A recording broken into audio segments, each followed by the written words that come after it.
મેઘરાજા રાહત આપતા હોય છે, પરંતુ પાટણવાસીઓની મેઘરાજાએ હાલાકી વધારી દીધી છે, કેમ કે પાટણ ખાતે વરસાદના પગલે શહેરીજનો હાલાકીમાં મુકાયા છે। નીચાણવાળા વિસ્તારોમાં પાણી ભરાઈ ગયા છે, ત્યારે વરસાદ બંધ થયાને કલાકો વીતી ગયા છે, પરંતુ હજુ પણ આ પાણી ઉતર્યા નથી। તો રેલવે નાળામાંથી પાણી ન ઓસરતા લોકોને હાલાકીનો સામનો કરવો પડી રહ્યો છે અને તંત્રએ પાણીના નિકાલની વ્યવસ્થા કરી નથી, જેને લઈ પાટણવાસીઓ રોષે ભરાયા છે। તો વિગતો પાટણથી મળી રહી છે, જ્યાં વરસાદ તો બંધ થઈ ગયો છે, કલાકો વીતી ગયા છે વરસાદ બંધ થયાને, પરંતુ હજુ પણ વરસાદી પાણી ઓસર્યા નથી। ત્યારે સીધો સવાલ તંત્ર સામે થઈ રહ્યો છે, કેમ કે તંત્ર દ્વારા પાણીના નિકાલ માટેની કોઈ પણ વ્યવસ્થા કરવામાં નથી આવી।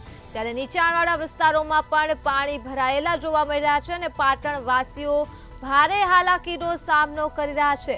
ભરાયેલા વરસાદી પાણીમાંથી વાહન ચાલકો અને સ્થાનિકો પસાર થવા માટે મજબૂર થઈ રહ્યા છે પાટણ ખાતે। ત્યારે તંત્ર હજુ પણ સૂતું હોય તેવું જ લાગી રહ્યું છે, કેમ કે વરસાદ બંધ થયો તેને સમય વીતી ગયો છે। તો આ મુદ્દે જ આપણી સાથે સંવાદદાતા પ્રવીણ દરજી ફોન લાઈન પર જોડાઈ ચૂક્યા છે।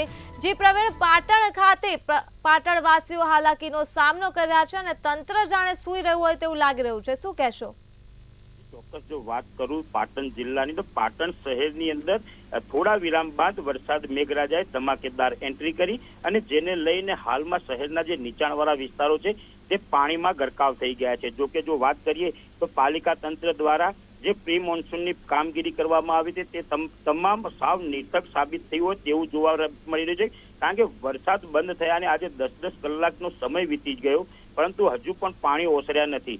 અને જે પાટણ શહેરનું જે પ્રવેશ સમાજ જે રેલવેનું ગરનારું છે ત્યાં પાણી ના ઓસરતા વાહન ચાલકો ભારે પરેશાની અને હાલાકીનો સામનો કરી રહ્યા છે, કારણ કે લોકોના વાહનો બંધ થઈ ગયા હોય તેવા અને લોકોને ધક્કા મારતા હોય તેવા દ્રશ્યો સામે આવી રહ્યા છે, કારણ કે પાલિકા તંત્ર દ્વારા કોઈ પણ પ્રકારની વ્યવસ્થા ન કરાઈ હોવાથી પાલિકાનું નગરોળ તંત્ર છે તે ક્યારે જાગશે તેને લઈને હાલમાં પાટણ શહેરીજનોમાં અનેક સવાલો ઉભા થવા પામ્યા છે। જી પ્રવીણ, તમામ વિગતો બદલ આભાર।